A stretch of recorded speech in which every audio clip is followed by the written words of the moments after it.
Hi, welcome to Nomis Academy, and let's solve this together. Solve 2 to the power of 2x plus 1 minus 5, 2 to the power of x minus 12 equal 0. Okay, so to do that, we are going to bring in some of the laws of indices or the index law to solve the problem. Okay, so let's bring in the multiplication law in the first term, and let's write the question first. We have 2 to the power of 2x plus 1 minus 5, 2 to the power of x minus 12 equal to 0. So I'm bringing in the first law of indices, or that's the index law, and that will be 2 to the power of 2x times 2 to the power of 1 minus 5 to the power of and 2 to the power of x minus 12 equal to 0. Alright, so I'm going to make a substitution here. I will say let 2 to the power of x equal p. Okay, so wherever I see 2 to the power of x, I'm going to substitute p. So in the first term, I have p to the power of 2 because 2 to the power of x is p from my substitution. So I have p to the power of 2 times 2 minus 5 into 2 to the power of x is substituted as p minus 12 equal to 0. So 2 times p square, we have 2p square, and here we have minus 5p. Here we have minus 12 equal to 0.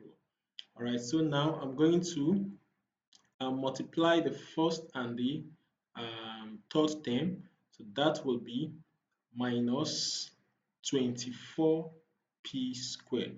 So now I'm going to look for two terms whose product is minus 24p squared and then whose sum is minus 5p squared. So that sum is going to be, and when we look at it carefully, it's going to be 8 and 3.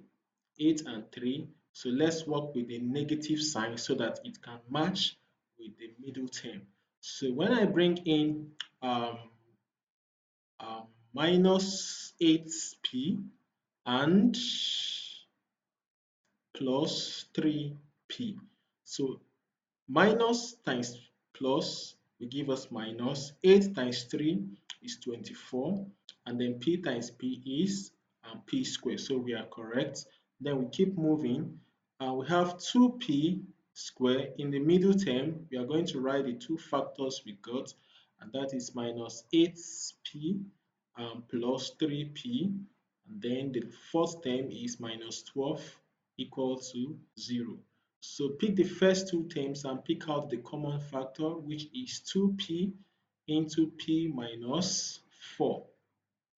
And then the next term, we pick out the common factor, which is 3, and p minus 4 equal to 0. So we have p minus 4 in two places, so we pick 1, which is the common factor, and we get p minus 4, and what we have outside, 2p plus 3 equal to 0. So in the first bracket, we have p minus 4 equal to 0, and the second one, 2p plus 3 is equal to 0. So here p is equal to 4, and p here is equal to minus 3 over 2. Okay, now I'm going to pick the first one. Remember, my target is not to find p. P is just a substitution to help me solve the problem. Now I'm going to find the value of x, bringing in the idea of the substitution. So remember, we say that p is equal to 2 to the power of x. Now substitute. Since we have p and we have p here, so we can say 2 to the power of x is equal to 4. So 2 to the power of x, writing 4 in index form, we have 2 to the power of 2. So x, 2 cancel 2, and x is equal to 2. That's the first value of p. So now when p is equal to minus 3 over 2, so let's find that out. So we have 2 to the power of x is equal to minus 3 over 2. So now to solve this is going to be a little bit challenging, and let's look at it very well. So here we have minus 3, 2 to the power of minus 1. So you see that we can't do anything further. We can't solve this. We can't get the value of x from here. So we forget about this and take x equal to as the correct solution to the problem. So x is equal to 2. That's the final solution. So thank you for watching. I'll see you next time. Bye.